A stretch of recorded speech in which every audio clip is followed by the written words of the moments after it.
Kendaraan pemudik terus memadati Pelabuhan Merak, Cilegon, Banten sejak H-10 Lebaran.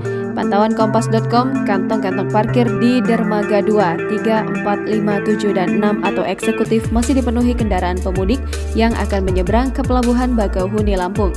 Bahkan, pada Rabu 27 April 2022 dini hari, antrian kendaraan juga terjadi hingga di Jalan Cikuasa Atas dan Gerbang Tol Merak. Antrian tersebut disebabkan pihak kepolisian memberlakukan sistem buka tutup kendaraan yang menuju Pelabuhan Merak. Tak hanya di Cikuasa Atas, jalur arteri di Cikuasa Bawah pun diberlakukan sistem buka tutup karena kondisi Pelabuhan Merak siang ini masih padat.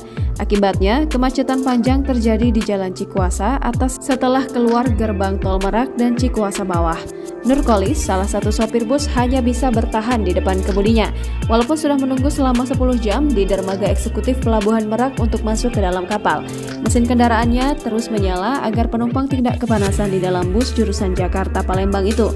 Dikatakan Nurkolis, petugas lebih memprioritaskan kendaraan kecil dan truk barang untuk masuk terlebih dahulu ke dalam kapal.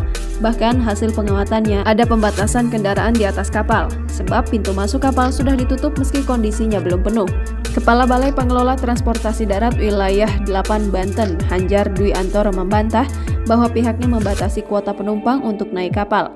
Hanjar menegaskan pengetatan pengawasan dilakukan semata-mata untuk menjamin keselamatan penumpang kapal. Jumlah penumpang harus disesuaikan dengan kapasitas kargo kapal, jumlah jaket pelampung, dan sekoci. Sementara itu, turut beredar di media sosial sebuah video memperlihatkan pengemudi di Pelabuhan Merak rusuh, diduga karena ada petugas yang lebih memprioritaskan pengemudi yang memberi tips atau pungli, namun hingga kini belum diketahui apakah hal tersebut benar atau tidak. Jangan lupa subscribe, share, komen, dan like ya!